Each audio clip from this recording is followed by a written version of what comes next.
Kevin Hart is facing criticism after his recent appearance on The Breakfast Club, where many viewers felt he avoided taking accountability for the controversy surrounding jokes made during his Netflix roast, including a joke about George Floyd.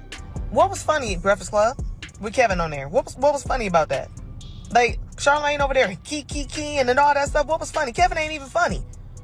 He wasn't saying nothing funny. Charlamagne over there losing weight, slapping knees. It wasn't funny. Like, he didn't take no accountability, whatever the case is, and y'all just thought that was funny. But y'all had smoke for not a Dr. Cheyenne. I wish I would have came at Kevin like that. Like, nah. Like, somebody should have been like, nah. I thought Lauren at least would have been like, yo, that wasn't what it was. But everybody's so pressed about Kevin Hart because of the opportunities and the doors and gatekeeping and whatever, he's in these white spaces and whatever the case is, and he can make or break people or put people on or whatever. They were afraid to even say anything. To be like, no, like, yo, that wasn't cool. The most Charlamagne said was, yeah, I was laughing up until that point. Or I don't like it when it comes to talking about, like, deceased family members, right? Like, that's all you said, but yet, when he wasn't taking any accountability, Kevin, y'all thought that was funny. Everybody just keying and laughing. Like, was it funny? Because it wasn't funny. Throughout the interview, Hart repeatedly defended the idea that a roast is meant to be offensive, and not everyone will enjoy every joke. I was watching The Breakfast Club with Kevin Hart, and he brought up a great point, which is that people aren't able to laugh at the jokes when it's on them, when it's at their expense. People on the George Floyd side, they were able to laugh at the Charlie Kirk joke, but people on the Charlie Kirk joke were able to laugh at the people on the George Floyd joke, but neither one of them were able to laugh at the joke on their side. Why is that? I think that's because people are tribal. People only see things through their lens. People think, I can laugh at this one thing because it doesn't really involve me. It involves them, and I actually hate that side. Sorry, that train just passed. But back to what I was saying, it's perfectly fine to not find a joke funny. You don't have to find every single joke funny. You don't have to find every single dark humor joke funny.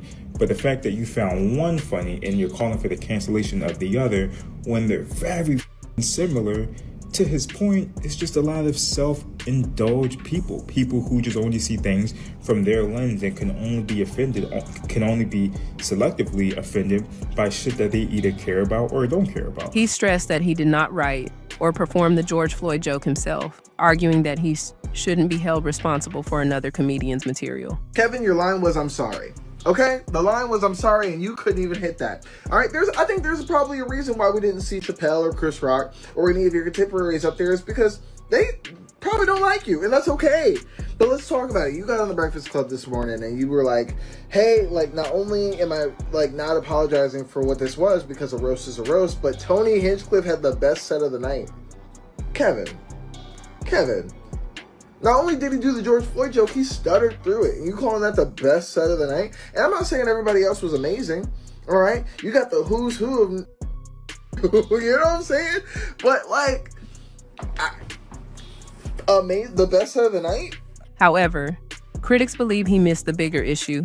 Their concern wasn't that Hart told the joke, but that he appeared to laugh along and later praised the performance instead of acknowledging why many people found it hurtful.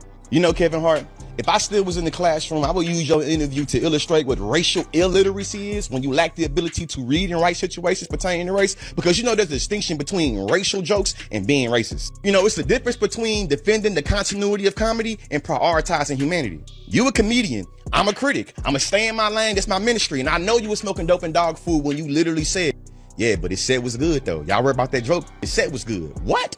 Several commentators accused Hart of deflecting questions and refusing to offer a simple apology to those offended. Some felt the interview lacked accountability and claimed the hosts were too easy on him compared to how they have challenged other guests in the past. No, Kevin, we're not mad that, you didn't say it. We all know that. We watched it. We saw it. You did not say it. We know. We did not want you to get up and beat Tony up. But we also did not want you to key and slap your knee like it was the funniest shit that you ever saw in life. And I don't care that you had a conversation with, his brother at the end or whatever.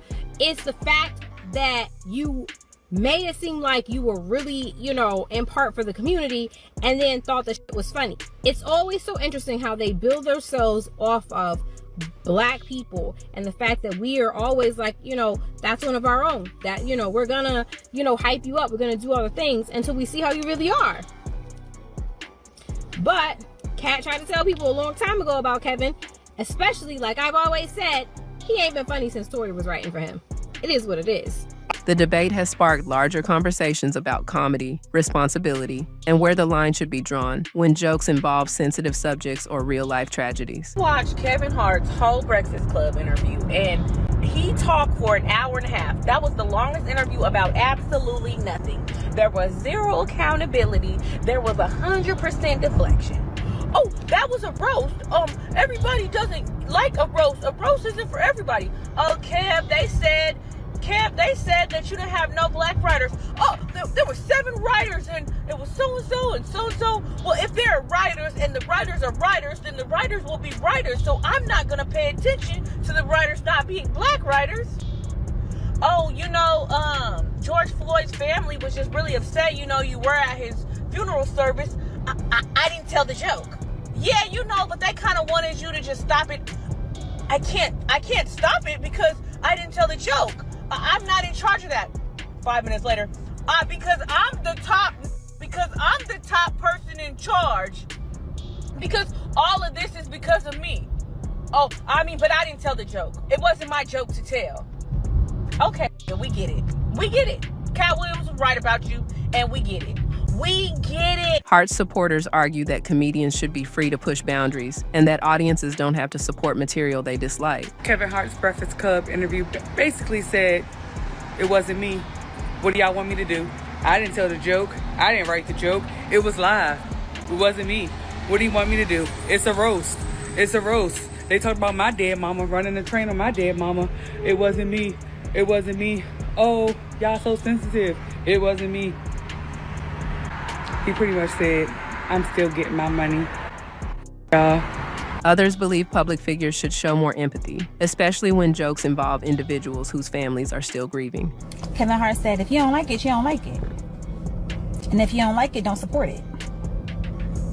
I'm a mega millionaire off telling jokes, and I'm not going to tell nobody else how to tell their jokes. He said, y'all got to grow up. And if you found it offensive, then you don't know comedy. It's not his job to police the people that he hired to entertain us. And if we weren't entertained, then that's our problem.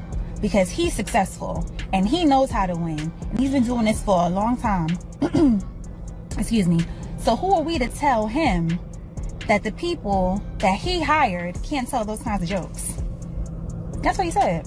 He said, yes, I went to George Floyd's funeral, but I'm never going to listen to an interview that you interview a person, even though you're interviewing me. I'll never watch your interview of you interviewing his brother. No, I'm not going to do it. That's not how I spend my time. He said that. He said he's a grown man and he's not going to let nobody tell him what to do, and he's not going to tell nobody else what to do. That's what he said. That's exactly what he said. The controversy also reignited discussions about Hart's relationship with the Black community, with some critics arguing that he has become disconnected from the audience that helped build his career. I just caught Kevin Hart lying in 4K. It wasn't a tasteful joke to our culture, to our audience. Tony told a joke. We didn't like it. Right now, George Floyd is looking up at us all, laughing so hard that he can't breathe. God bless you, Kevin. Bless you, Kevin. God bless this room. And God. It wasn't a tasteful joke. We didn't like it, but I just showed you a clip of the Netflix special where Kevin Hart is literally laughing, pointing at Tony Hinchcliffe like, yeah, you the man. That was a funny George Floyd joke. Kevin Hart did a disservice to himself, the way how he spoke on The Breakfast Club. Shout out to Charlamagne and Lauren LaRosa, who actually tried to save him and tried to steer him. But no, if you go back and you watch the clip, Kevin Hart is literally on one. He's aggressive. I feel like he was even a little bit rude to Lauren LaRosa. He's gonna try to say that it was comedy and he was being fun. No, I feel like he was being arrogant. I feel like he was being distasteful, and he doubled down and got caught lying. sir, you did this for the Netflix special, you did this for the views, you did this for the controversy, you supported George Floyd and his family at his passing, you went to the funeral, and you turned your back on them for clicks and views. Others defended him, saying comedy should not be judged solely through a political or emotional lens. In the end, the interview left audiences divided. Some saw Hart as defending artistic freedom, while others viewed his response as dismissive and unwilling to address legitimate concerns about the impact of certain jokes.